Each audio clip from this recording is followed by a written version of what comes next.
dulu ya. Tadi haus sekali soalnya. Teman-teman, apa kabar hari ini? Kak Jo harap teman-teman di rumah baik-baik saja ya. Apalagi cuaca sedang tidak menentu. Panas, hujan, panas lagi. Jaga kesehatan ya teman-teman. Senang sekali Kak Jo bisa kembali lagi menemani teman-teman belajar hari ini.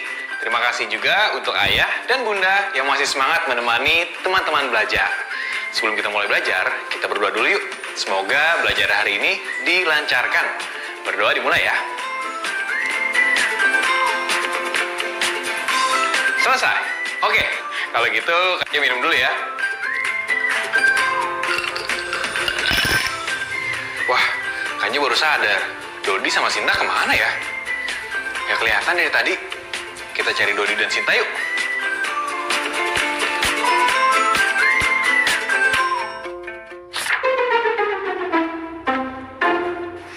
Aduh, perih Kak. Apa kok, perihnya cuma sebentar, nanti juga hilang.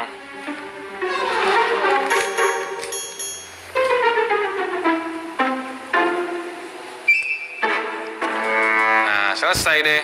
Udah gak sakit lagi kan? Iya Kak. Coba sekarang, Dodi, Sinta ceritain kenapa tadi Dodi bisa sampai jatuh. Tadi tuh jalannya berkabut Kak, jadi Dodi nggak bisa lihat. Tapi Kak Sinta nyuruh Dodi jalannya cepet-cepet. Terus Dodi nggak lihat ada lubang. Terus jatuh deh. Ya maaf, soalnya Sinta kebelet pipis Kak. Jadi tadi buru-buru. Nah, Dodi, tadi kan Kak Sinta udah minta maaf dan juga menjelaskan kenapa jalannya buru-buru. Dodi mau maafin nggak? Coba, keadaannya dibalik. Dodi yang lagi kebelet pipis dan minta Kak Sinta untuk jalannya buru-buru. Iya sih Kak, Dodi juga akan nyuruh Kak Sinta untuk jalan cepat-cepat. Kalau Dodi kebelet pipis. Ya udah deh, Dodi maafin. Nah, ya udah, kalau gitu salaman dong. Nah, gitu dong, harus saling memaafkan. Iya, kalian tahu nggak apa arti kabut? Nggak tahu Kak. Sinta tahu Kak, kabut adalah kumpulan tetes-tetes air yang sangat kecil yang melayang di udara dan menyentuh permukaan bumi. Iya, betul. Tapi Kak, kenapa pagi ini ada kabut ya? Biasanya nggak ada. Karena Kak Jo punya bacaan yang bisa membuat kalian lebih mengerti tentang kabut dan juga embun. Asik, ayo Kak. Oke.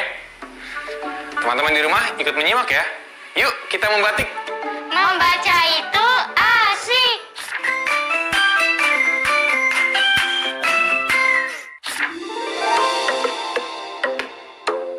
Apakah kabut dan embun sama? Ditulis oleh Forgelina. Diilustrasi oleh Faris Naufal. Pendahuluan. Pada daerah yang dingin atau pegunungan, kita sering menemukan kabut yang kadang mengganggu jarak pandang kita. Apakah kamu tahu bagaimana terbentuknya kabut? Apakah kabut sama dengan embun? Untuk mengetahui tentang hal itu, kita harus mempelajari tentang proses terbentuknya kabut dan embun. Apa itu kabut? Sebenarnya kabut bisa dibilang sama dengan awan. Namun bedanya awan tidak menyentuh permukaan bumi. Sedangkan kabut menyentuh permukaan bumi. Saat ada kabut, kita juga merasakan udara lebih dingin. Kabut bisa tiba-tiba datang, bisa juga cepat menghilang tergantung pada kelembapan dan suhu sekitarnya. Apa yang terjadi saat ada kabut? Saat ada kabut, jarak pandang kita akan terbatas. Kita jadi kesulitan melihat benda-benda di luar rumah ataupun jalan yang kita lalui. Terkadang, kabut yang muncul bisa tipis dan juga bisa tebal. Kabut yang tebal bisa membuat benda-benda yang di hadapan kita jadi tidak kelihatan.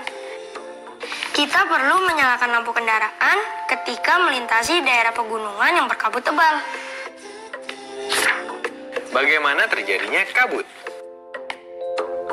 Kita bisa melihat kabut ketika air menguap atau air dalam bentuk gas mengembun. Saat proses pengembunan, air menguap membentuk tetes air yang kecil yang bergantungan di udara. Tetesan air yang melayang di dekat permukaan tanah inilah yang kita kenal sebagai kabut. Agar kabut bisa terjadi, jumlah uap air yang tergantung di udara harus banyak. Selain itu, kabut bisa terjadi saat udara hangat bertemu dengan udara yang lebih dingin. Kemana perginya kabut? Kabut akan hilang ketika suhu udara meningkat dan kemampuan udara menahan uap air bertambah. Ketika ada sinar matahari, kabut menjadi hilang dan tidak mengganggu penglihatan lagi. Lalu, kemana perginya kabut? Titik-titik air yang ada di kabut ada yang terus naik ke atas dan menjadi awan dan ada pula yang jatuh ke bumi. Ketika jatuh ke bumi, titik-titik air tersebut kemudian kita kenal sebagai embun yang sering kita lihat pada pagi hari. Bagaimana terjadinya embun? Embun terjadi pada malam hari saat suhu dingin dan tidak berangin. Saat malam hari, uap air di luar akan mudah menempel pada benda-benda di luar rumah. Uap-uap air yang menempel pada benda itu berubah menjadi jenuh karena suhu dingin. Lalu uap-uap air itu berubah menjadi titik-titik air yang kita sebut embun. Itulah mengapa saat pagi hari, rumput, daun, dan kaca mobil menjadi basah. Nah, sekarang kita sudah tahu kalau kabut dan embun tidaklah sama. Nah, itu dia tadi bacaan tentang kabut dan embun. Sekarang Dodi sama Sinta udah lebih ngerti berarti ya? Sudah kak, berarti pagi ini berkabut karena hujan deras semalam ya kak? Soalnya kita kan nggak tinggal di pegunungan. Iya benar, hujan deras semalaman membuat udara lebih dingin. Saat bertemu udara pagi yang lebih hangat, maka terjadilah kabut. Tadi kayaknya Dodi lihat sesuatu deh, Kak. Hah? Aduh, Kamu mau kemana, Dot? keluar lihat embun, Kak.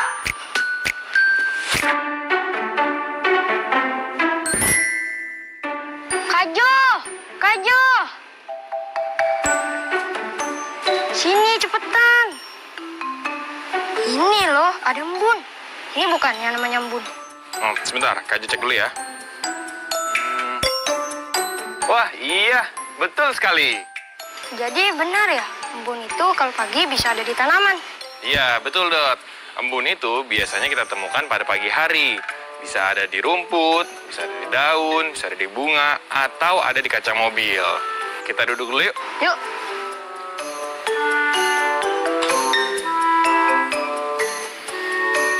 Teman-teman di rumah bisa cek juga ya kalau pagi di sekitar rumah ada embun atau tidak. Jadi dari cerita tadi, Dodi sekarang udah tahu ya, apa itu kabut. Kita tahu kak, kabut adalah kumpulan tetes-tetes air yang sangat kecil yang melayang di udara dan menyentuh permukaan bumi.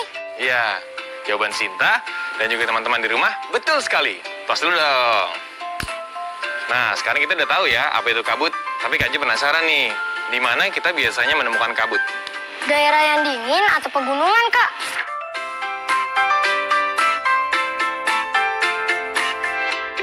Betul sekali. Nah, kalau embun, ada yang bisa menjelaskan tentang embun? Dodi tahu, Kak. Embun adalah titik-titik air yang jatuh ke bumi. Tapi bukan hujan.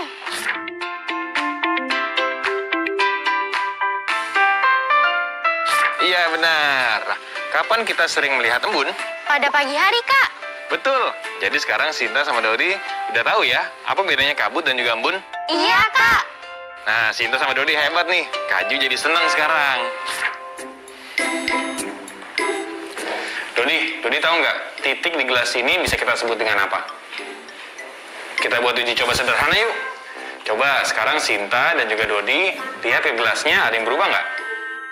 Iya kak. Ada titik air. Betul sekali. Bisa dibilang proses terjadinya embun sama dengan titik air di gelas ini. Kita bisa menyebutnya dengan pengembunan. Kok bisa kak? Bisa dong. Sinta tahu nggak, embun itu dari apa? Titik air kabut yang jatuh ke bumi kan kak? Iya betul. Karena ada perbedaan suhu yang cukup tinggi. Suhu di dalam gelas menurut Sinta cukup dingin nggak? Dingin kak.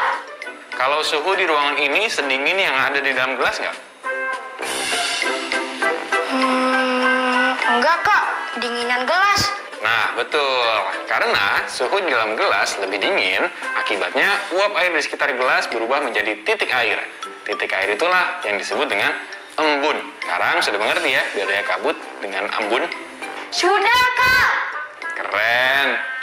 Teman-teman di rumah juga sudah mengerti kan? Hebat.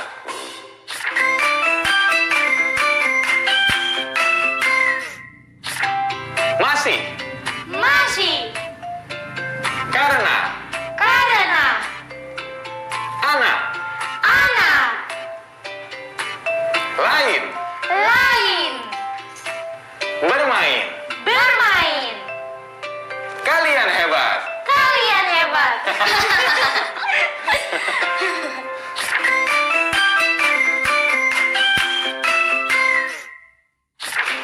Kak, menurut Kak Sinta, masuk akal tidak? 2 dikali 47 itu adalah 100. Masuk akal, Dot? Kenapa? Nanti Kak Sinta jelasin ya. Kalau menurut teman-teman di rumah gimana? Apakah masuk akal juga atau tidak? Nanti kita jawab sama-sama ya.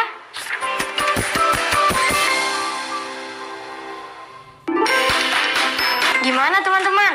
Apakah menurut teman-teman masuk akal atau tidak? Jika 2 dikali 47 adalah 100. Wah, banyak yang menjawab masuk akal.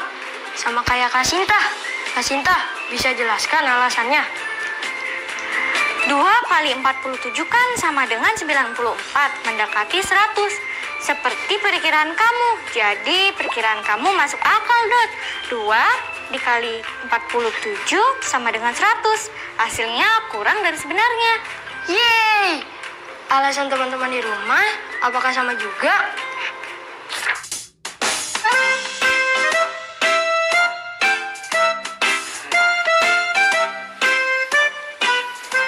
Kalian lagi ngapain ya? Kaget ih. Maaf deh, lagian serius banget. Lagi ngerjain apa sih? Ada yang bisa Kak Jo bantuin nggak? Ada. Mana-mana, coba Kak Jo lihat.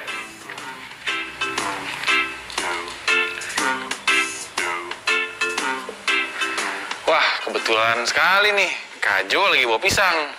Kita bisa menggunakan pisang. Jadi, kali ini kita akan belajar menentukan hubungan antara pembagian 2 dan 4 ya. Oke, Kak. Di sini disebutkan 8 pisang akan diisi dalam 2 kantong. Setiap kantong berisikan jumlah yang sama. Nah, ini ada 8 pisang. Menurut Sinta dan Dodi, Kak Jo membutuhkan berapa kantong untuk setiap 4 pisang? Jadi 8 pisang ini Dodi pisahkan ya. 1, 2, 3, 4. Sisanya pisang dari 4 yang Dodi pisahkan tadi. 1, 2, 3, 4. Kalau pisang dipisah masing-masing ada 4. Jadinya ada 2 bagian yang isinya 4, Kak. Betul. Jadi Kak Jo butuh berapa kantong dong? Ya 2 dong. Betul, tos dong. Jadi bisa dibilang Kak Jo punya 8 pisang. Kalau setiap kantong berisi 4 pisang, maka ada 2 kantong yang Kak Jo butuhkan. Atau kita sebut dengan pembagian. 8 dibagi 4 hasilnya? 2. Kalau 2 dikali 4 jadinya berapa? 8 dong. Wih, hebat. Bisa jawab semua ya. Nah, jadi ada 2 bagian atau 2 kantong yang Kak Jo sebut bagian ya. Jadi kalau ada 2 bagian, masing-masing bagian isinya 4 pisang. Total ada berapa pisang? 8. Berarti kalau satu bagian isinya ada berapa pisang? 4. Betul. Jadi setengah dari 8 adalah 4. betul. Jadi setengah itu bisa dibilang kita bagi 2 ya dari angka yang Kak Jo tanyakan. Ini nih lambangnya setengah. 1/2. Ada juga 1/4. Dan seterusnya. Mau Kak Jo lanjutin nggak nih? Mau. Teman-teman di rumah masih semangat kan? Sinta dan Dodi masih semangat nih. Lanjut yuk. Nah, jadi sekarang Kak Jo ada kantong nih. Setengah kantong isinya ada 3 mangga. Ada berapa banyak mangga dalam satu kantong? Setengah kantongnya ada 3 mangga. Lalu setengah kantongnya ada 3 mangga. Kalau dijadikan dalam satu kantong berarti setengah kantong ditambah setengah kantong. Berarti 6 dong. Iya, mudahnya adalah 3 kali 2. Dari mana angka 2-nya ini? Yang satu kantong dibagi 2 dan Kak Jo kasih lagi contohnya ya. Misalkan ada seperempat kantong isinya 3 mangga, berapa banyak mangga dalam satu kantong? Ayo, inget nggak yang Dodi bilang sebelumnya? Satu kantong dibagi 4. Masing-masing bagian kantong isinya ada 3 mangga. Jadi 3 tambah 3 tambah 3 tambah 3. Kalau dijadikan satu kantong hasilnya 12 dong, Kak. Iya betul, tos dulu dong Sinta. Lama-lama Sinta bisa gantiin Kak Jo nih. Sinta. Nah, Kak Jo sekarang ada tambahan lagi nih. Kak Jo butuh 16 krayon. Sinta dan Dodi punya nggak? Dodi punya, Kak. Dodi ambil ya. Oke. Oke, sekarang Kak Jo juga butuh 4 lembar kertas. Sinta mau mengambilkan? Oke, Kak. Teman-teman di rumah juga ikut yuk. Siapkan 16 krayon atau pensil atau koin yang mudah kalian kumpulkan sekarang. Lalu 4 lembar kertas.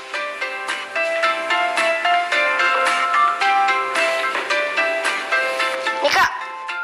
Terima kasih ya.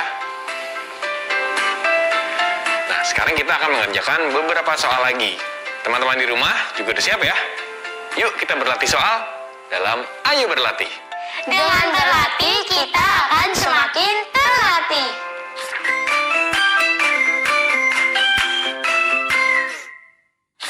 Oke, pertanyaan pertama ya. 10 krayon diletakkan sama banyak pada 2 kertas. Berapa banyak krayon pada 1 kertas? Teman-teman di rumah sudah selesai menjawab? Bagus. Sekarang coba cek sama-sama jawabannya dengan jawaban Sinta dan Dodi ya. Sinta sama Dodi ada yang mau coba jawab? Sinta, Kak. Oke, gimana jawabannya?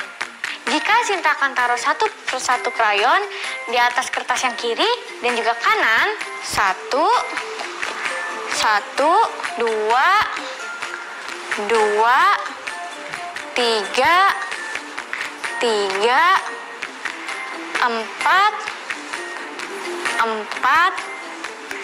5.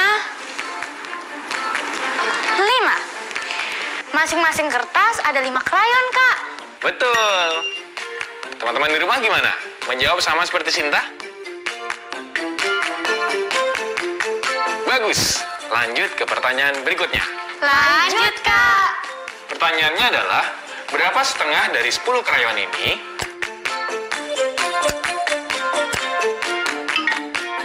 Teman-teman di rumah sudah berhasil menjawabnya?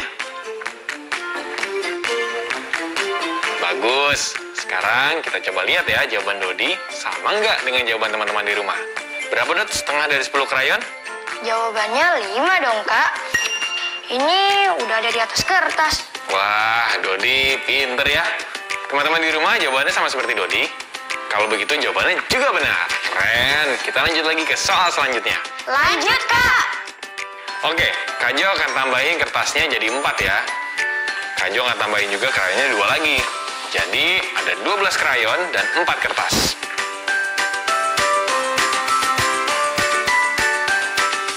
Berapa banyak krayon pada tiap kertasnya?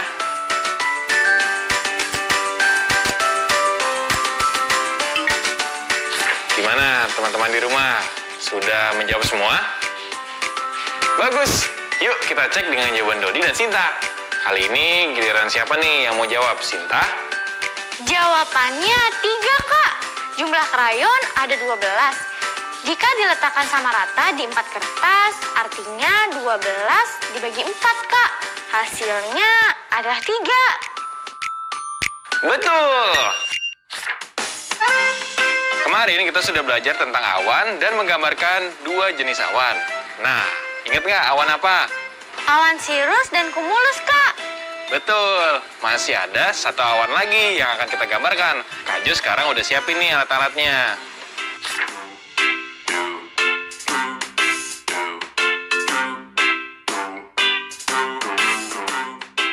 Yuk, kita buat sama-sama. Oke, Kak. Teman-teman bisa siapkan dulu ya alat-alatnya. Setelah itu kita buat bareng-bareng. Ini buku gambar Sinta dan ini buku gambar Dodi. Yuk, kita mulai. Sinta dan Dodi, ingat nggak awan stratus itu apa? Ingat dong, Kak. Awan stratus itu awan pertanda hujan gerimis tapi dengan waktu yang lama. Saat matahari tertutup awan ini, udara jadi sejuk. Bentuknya seperti kelambu dengan jalur-jalur yang tipis. Makanya Kak Jo siapin kapas kan? Iya, betul sekali.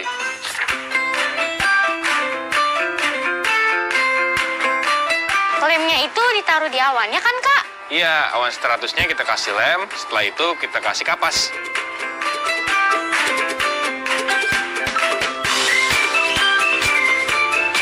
Selesai. Wah, punya Sinta sudah jadi nih. Coba Kak Jo lihat. Wah, bagus punya Sinta.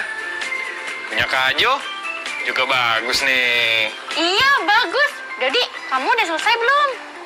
Sudah nih Kak, Dodi juga udah selesai. Wah, bagus-bagus ya. Teman-teman di rumah bagaimana menggambar awannya? Seru kan? Seru! Jangan lupa ya, besok kita ketemu lagi teman-teman. Kita belajar bersama-sama lagi. Jangan lupa jika ada tugas sekolah, dikerjakan ya. Terima kasih juga kepada ayah dan bunda yang masih semangat menemani teman-teman belajar dari rumah. Sekarang tetap belajar dari rumah ya. Teman-teman jaga jarak, rajin cuci tangan, dan pakai masker agar kita mencegah penyebaran COVID-19. Sampai jumpa besok ya teman-teman kelas 3. Sampai jumpa!